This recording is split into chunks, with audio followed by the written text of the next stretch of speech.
KEI Fabrication. In this video, we take a hood from a 98 Honda Accord and turn it into a vintage NASCAR modified hood. Don't hate me. Hey folks, I'm Mike. This is KEI Fabrication. 2.5 years ago, we pulled what was left of this vintage open wheel NASCAR modified out of the woods, and we've begun the resurrection process. Here we are 45 years later, and this car is extremely close to returning to the track. I hope you like this stuff. Follow along, like, share, and subscribe, and go on the journey with us.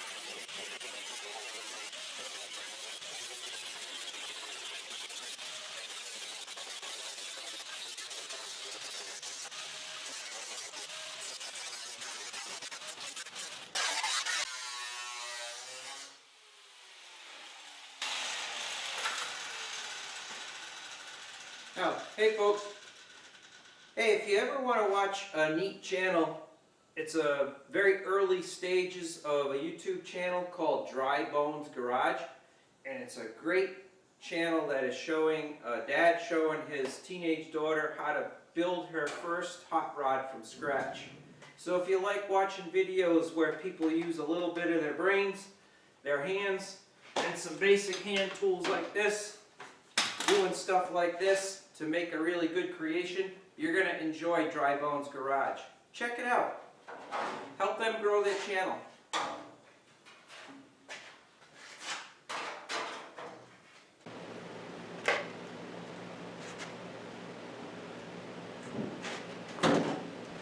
It's a race car hood now.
All right, what you saw me doing here was creating an edge here.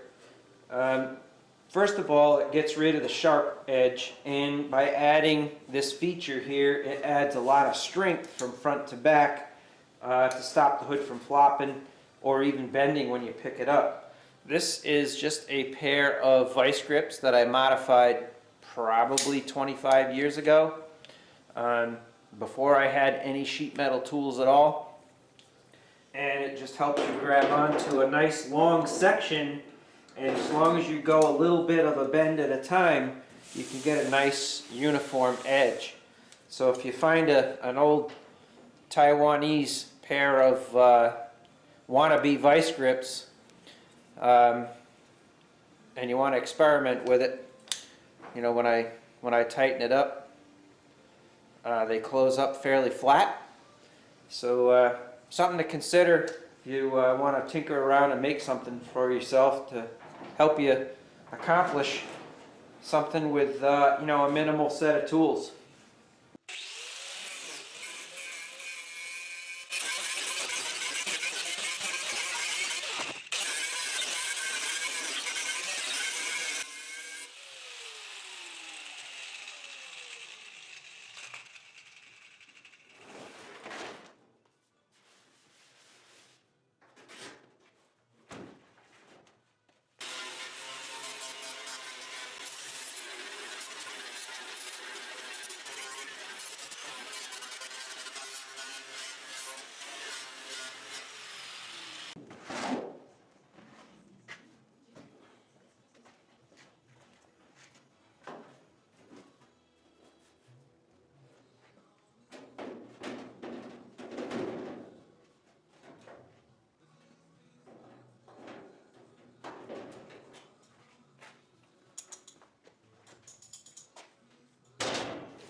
What I was doing here over on the bench is I wanted more of a curve down here in this corner so the hood would come along and make more sharp of a curve. So I pie sliced this section and then I rolled it down, and then the welding you saw me do just was to weld that pie slice back together after the material was moved.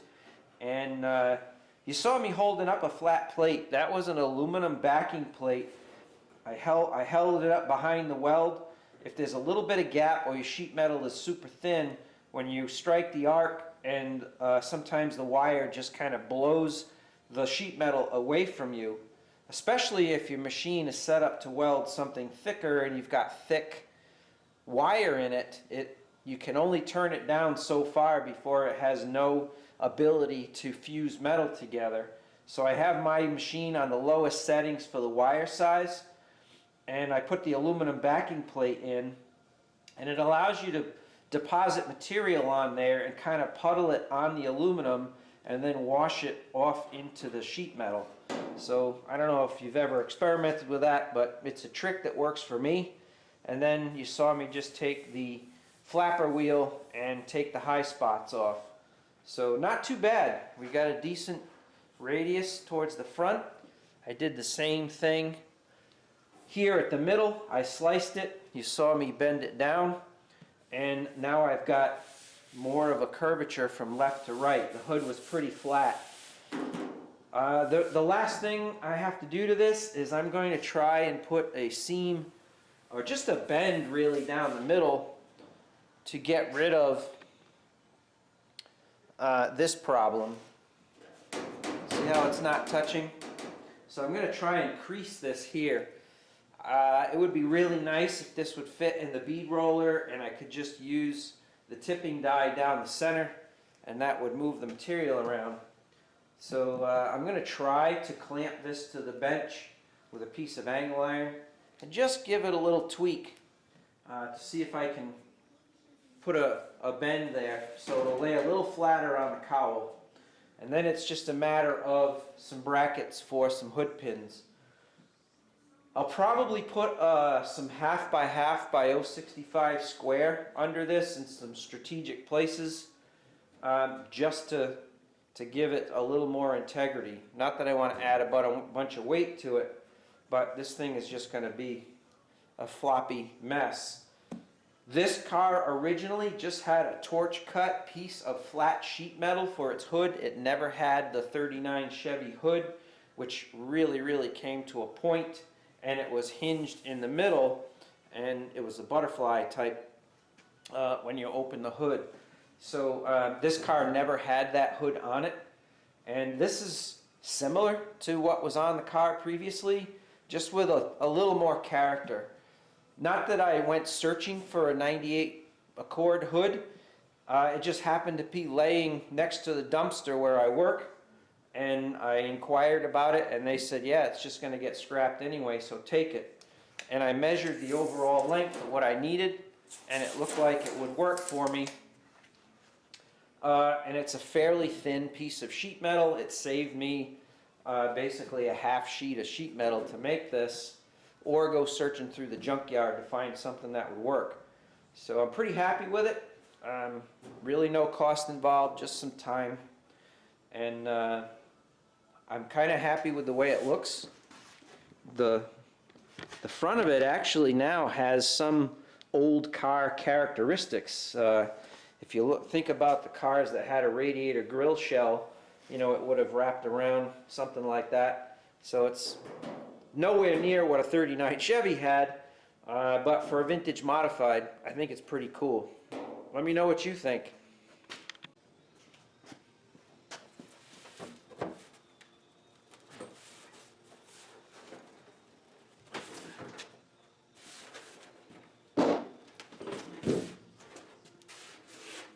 Looks like I got a little bit of a bend in it. Let's see how it looks on the other end. So because I didn't have a C-clamp or welding clamp to hold this end of the angle iron, I just drilled a hole in my welding table and bolted it, and then I used the long pair of vice grips in the back. Seemed to work. Pretty rugged piece of angle iron. It's 1/4 inch thick by 2.5. So that didn't flex at all.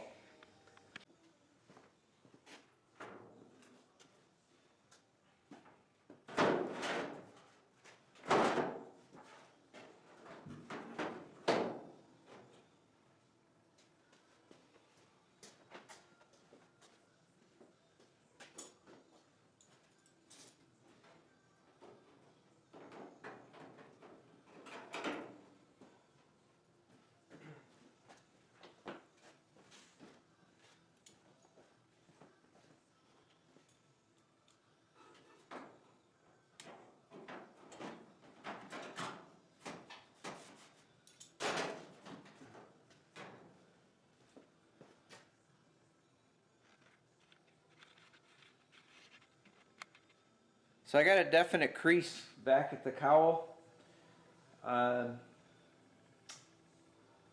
It's a little too much. That's okay. I can take a little bit back out.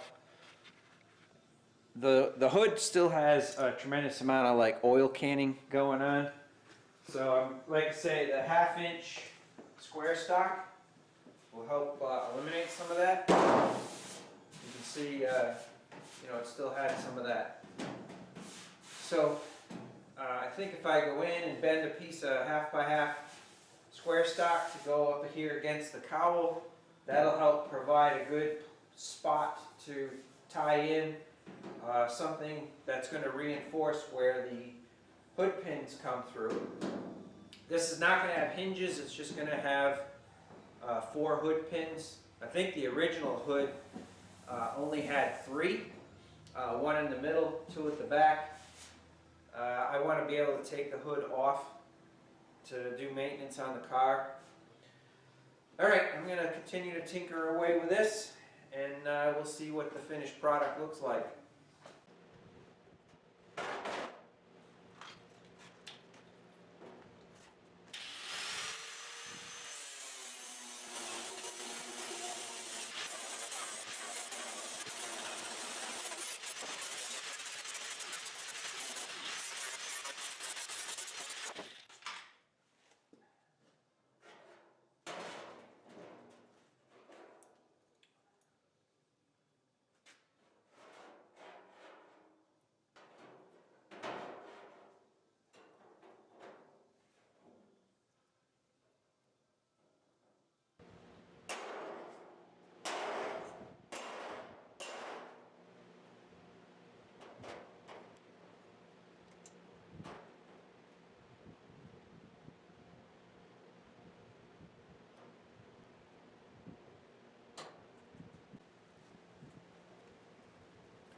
So the hood has a tremendous amount of more strength. It's not as all flippy and floppy. And it fits the cowl kind of nice. I was able to incorporate that bend. And the next thing I need to do is make the tabs off of the firewall and mark where the hood pins are going to come through. And then I'm going to have to do the same thing up front here, kind of predict where the tabs are going to be for the hood pins up front. So that's it on the hood for now. On to more important things. Alright, as a real quick wrap up to what I've done here is this car was built in the early 60s and raced to the late 60s, and it was before the bodies were really channeled and dropped down on the frame. And when this car was built, the air cleaner was under the hood, and you can see that I've maintained that here. I do have the Moroso 5-inch tall air filter in there, and it is just basically about an inch or less between the hood and the air filter lid. So I'm consistent with how this car was raced and for the period that it was run in. So I'll try to throw up some pictures of the 70s and later modifieds where the bodies were really dropped down low and the air cleaners came up through the hood. So this is prior to what was done back then, and hopefully you agree with me that it's consistent. And again, don't hate me because I used a Honda Accord hood. Alright folks, that's it for this one. Hope you liked it. Give me a thumbs up if you did. We'll see you in the next video.